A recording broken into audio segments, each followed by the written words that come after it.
Okay ಮಕ್ಕಳೇ, ಇವಾಗ ಮಾಡೋಣ.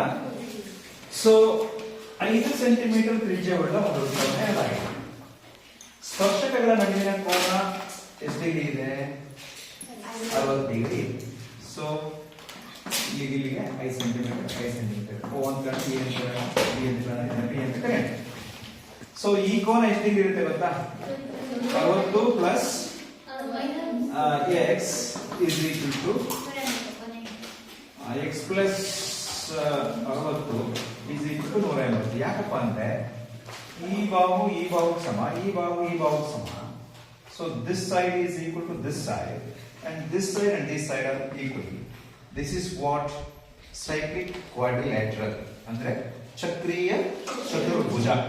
ಸೊ ಚಕ್ರೀಯ ಚತುರ್ಭುಜದ ಒಂದು ಇಂಪಾರ್ಟೆಂಟ್ ಪಾಯಿಂಟ್ ಏನಪ್ಪಾ ಅಂದ್ರೆ, ಗುಣಲಕ್ಷಣ ಏನಪ್ಪಾ ಅಂತಂದ್ರೆ, characteristic feature of cyclic quadrilateral is the sum of the opposite vertices, means angle of the sum of the opposite vertex must be 180 degree. ಅಂದ್ರೆ ಶೃಂಗಾಭಿಮುಖ ಕೋನಗಳು ಅಂದ್ರೆ ಈ ಒಂದು ಕೋನ ಅಭಿಮುಖ ಕೋನಗಳು opposite angles must be equal to sum of the opposite angles must be equal to how much degree?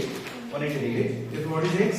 X is equal to 180 minus 60, that is equal to how much degree? 120 degree.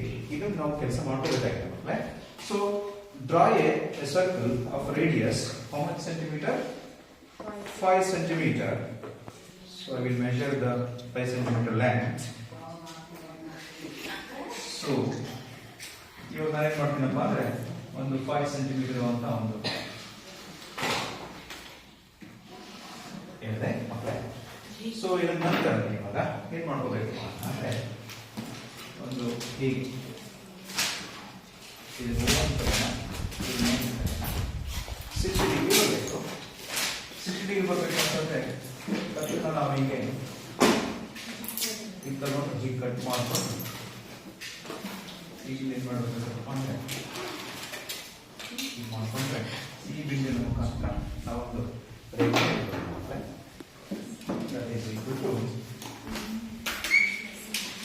this is 120 degree. This is B, point B. So once again you draw the perpendicular lines at the point B.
This is the point B.